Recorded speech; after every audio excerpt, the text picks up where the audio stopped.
Hey everybody, I'm in Broken Arrow, Oklahoma right now. It's probably been sleeting not that long, 2.5 hours, but it really just started to pick up.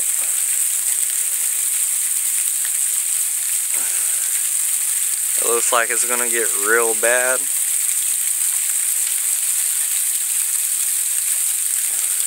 Right now that's pure sleet falling. Looks like sleet with a little bit of snow.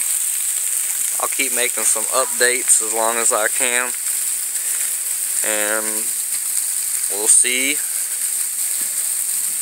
how it is here after a while. And be safe.